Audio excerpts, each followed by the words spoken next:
Assalamualaikum warahmatullahi wabarakatuh.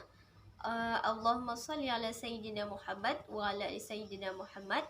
We are from a group 5 that consists of myself, Nurahmi, and my three friends, namely Gita Nurul, Melinda Ophelia, and Nofriza, whom we respect Mam Ira Mahartika MPD as a lecturer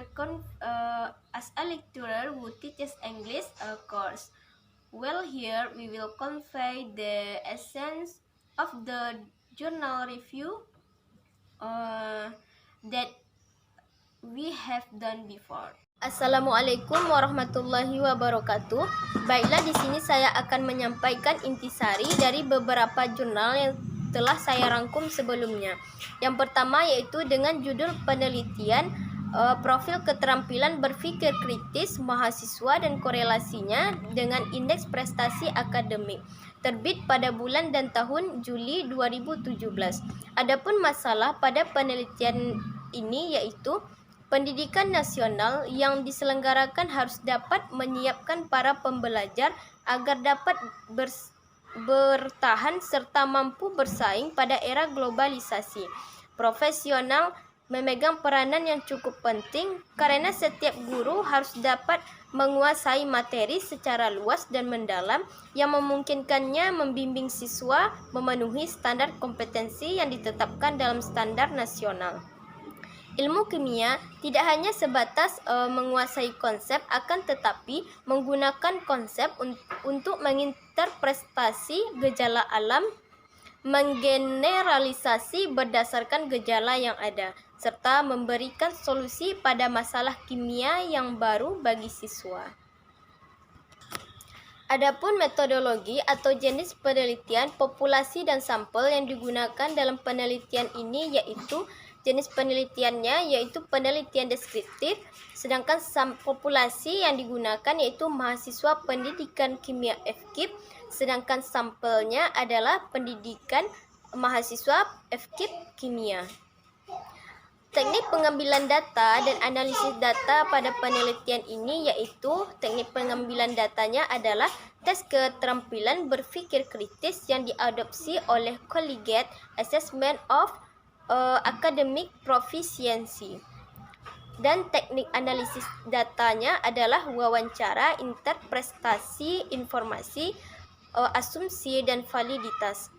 Adapun hasil penelitian pada penelitian ini yaitu yang pertama, terdapat hubungan yang lemah antara keterampilan berpikir kritis siswa dan nilai indeks prestasi akademik mahasiswa dengan hasil koefisien korelasi sebesar 0,26.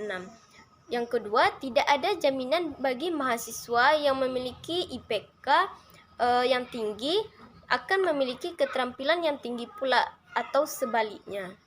Yang kedua yaitu dengan judul penelitian analisis kemampuan pedagogikal content knowledge mahasiswa calon guru kimia MA atau SMA. Tahun dan bulan terbit yaitu pada Januari 2017.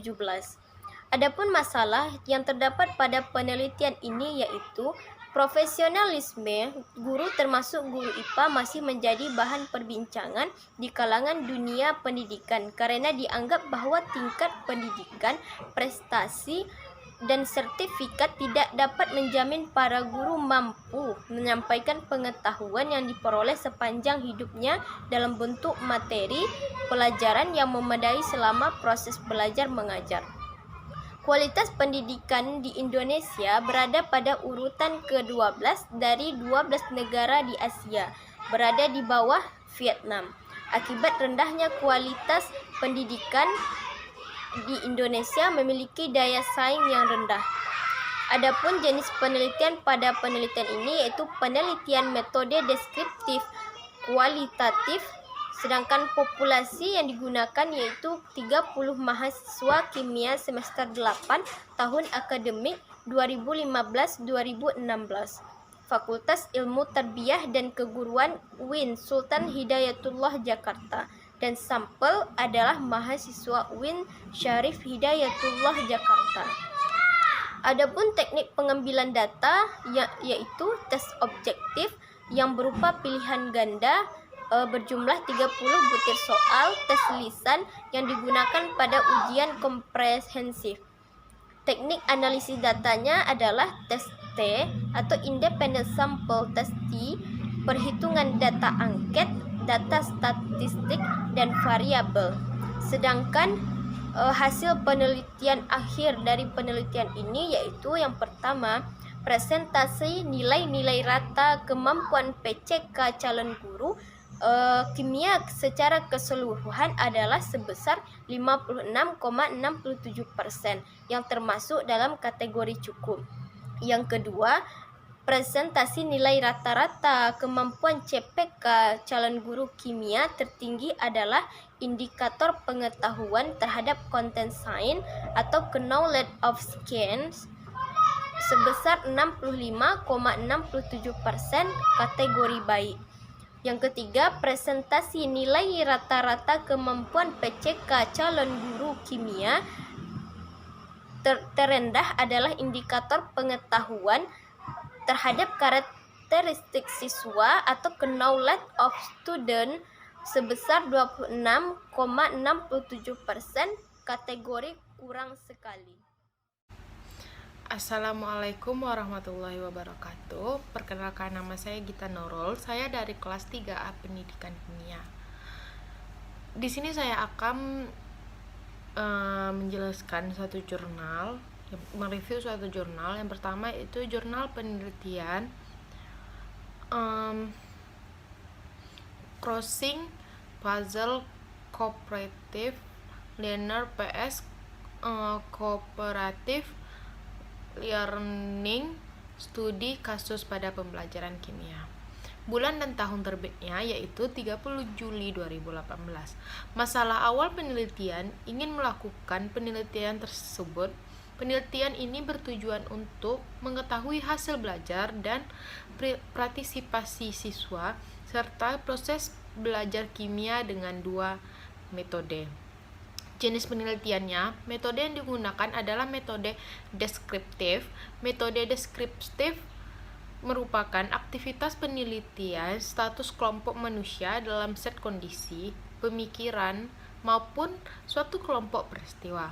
Teknik pengambilan datanya, teknik pengambilan data adalah dengan tes belajar kimia untuk mengukur hasil belajar siswa pada ranah kognitif terhadap materi. Hasil penelitiannya, pembelajaran dimulai ketika guru memasuki kelas dan mulai memberikan materi dengan sistem periodik, unsur dan konsep penyelesaian masalah pada soal tentang materi yang bersangkutan. Pembelajaran dikondisikan agar mampu mendorong peserta didik aktif mencapai tujuan pembelajaran secara efektif dan berlangsung menyenangkan. Lanjut ada yaitu isolasi dan karakterisasi bakteri menghasilkan amilase dari sampel air tawar Danau Toba. Bulan dan tahun terbit 30 Juli 2018.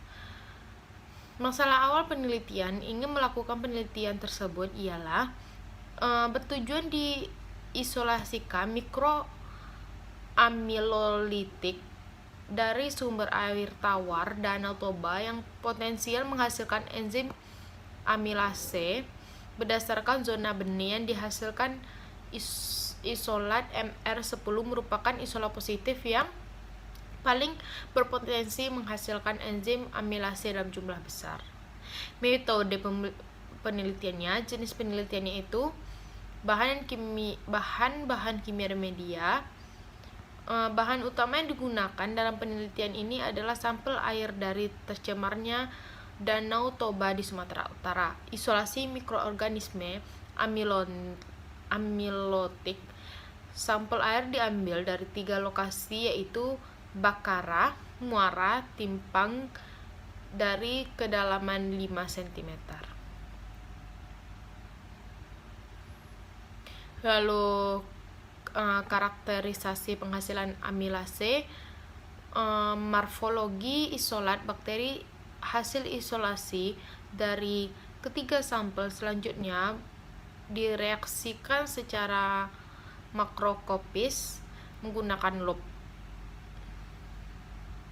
Teknik pengambilan datanya dengan menggunakan tabel.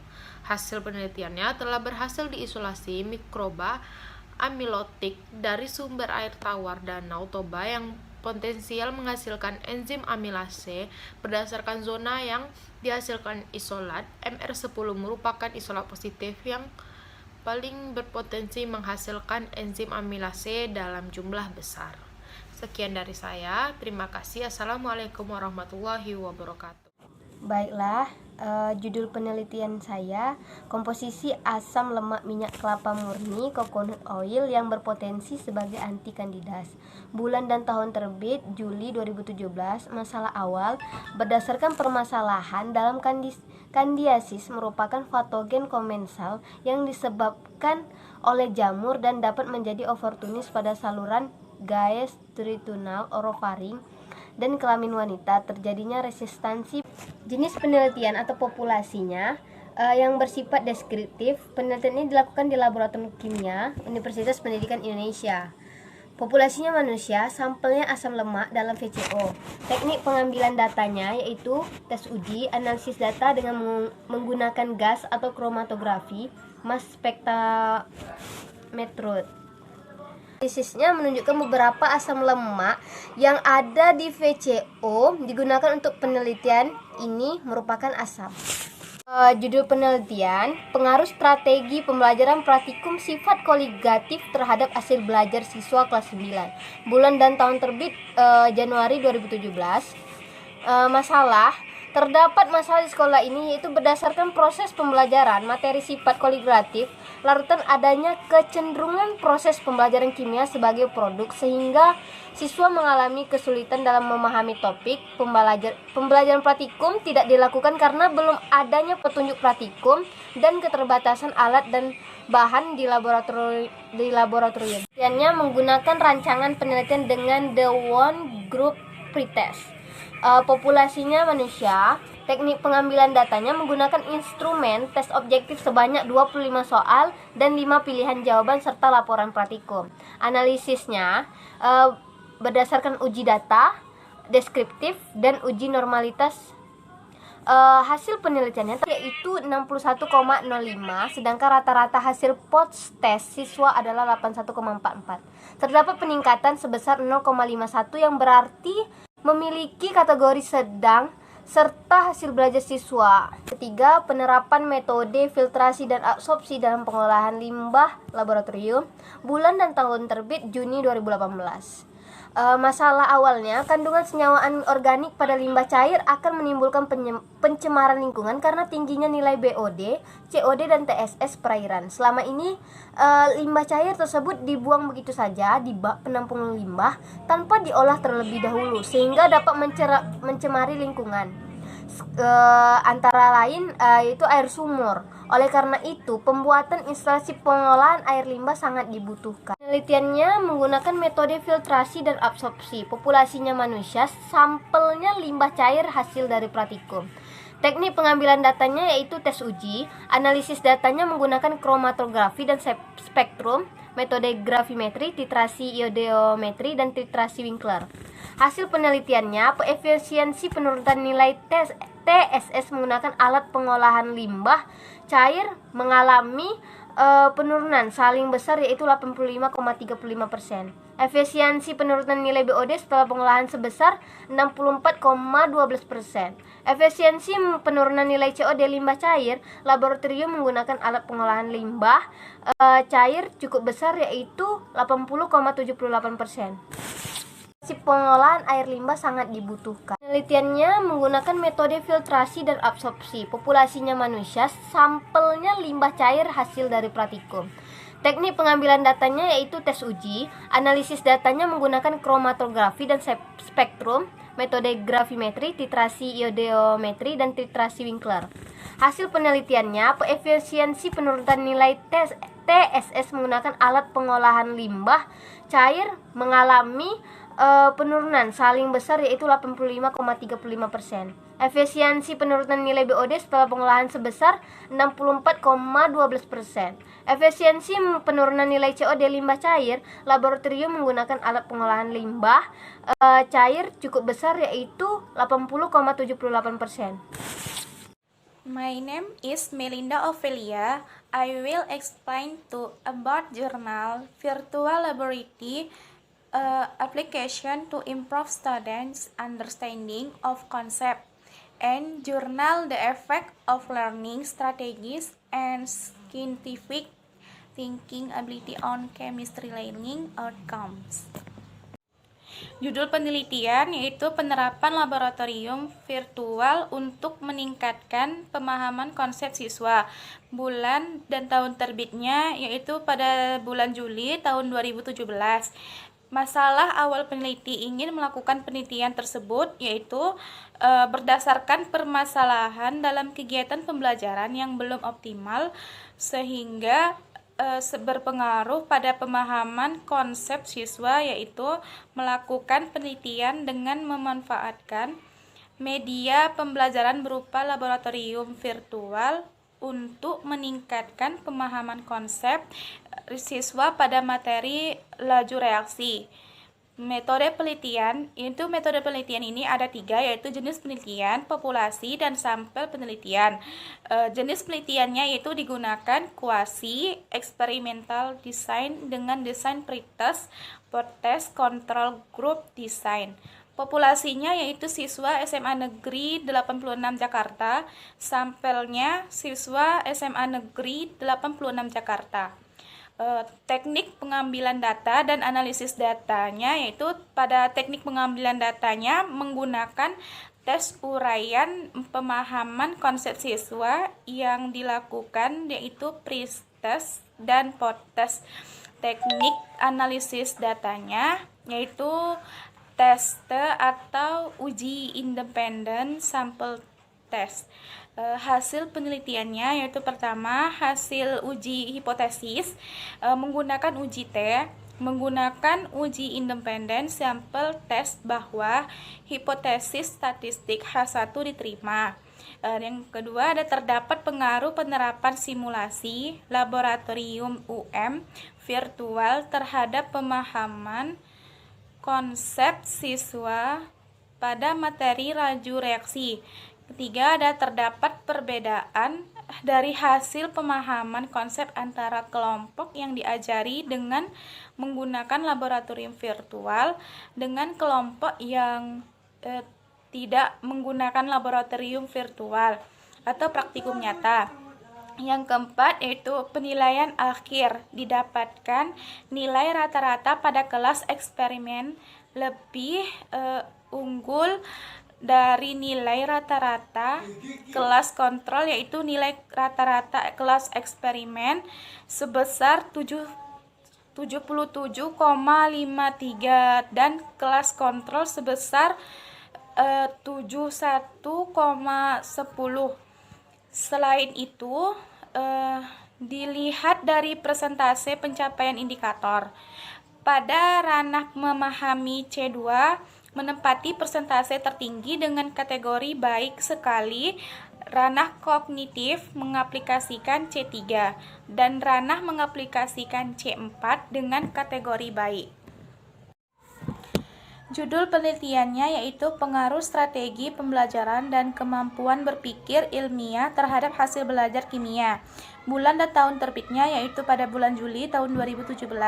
Masalah awal penelitian ingin melakukan penelitian tersebut yaitu untuk mengetahui pengaruh dua strategi pembelajaran, yaitu inquiry peterbimbing dan verifikasi terhadap hasil belajar kimia ditinjau dari KBI siswa dan pengaruhnya terhadap hasil belajar serta strategi pembelajaran yang tepat dalam mengajarkan materi kelarutan dan hasil kali larutan.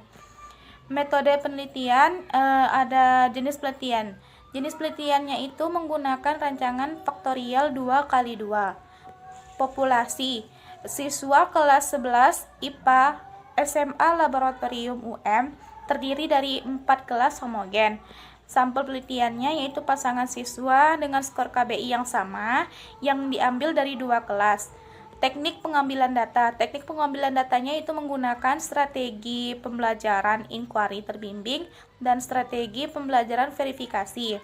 Pada skor KBI dikumpulkan menggunakan tes berpikir ilmiah atau TBI, sedangkan skor hasil belajar dikumpulkan dengan menggunakan tes hasil belajar atau THB. Teknik analisis datanya yaitu dengan menggunakan uji statistik ANOVA, two-wise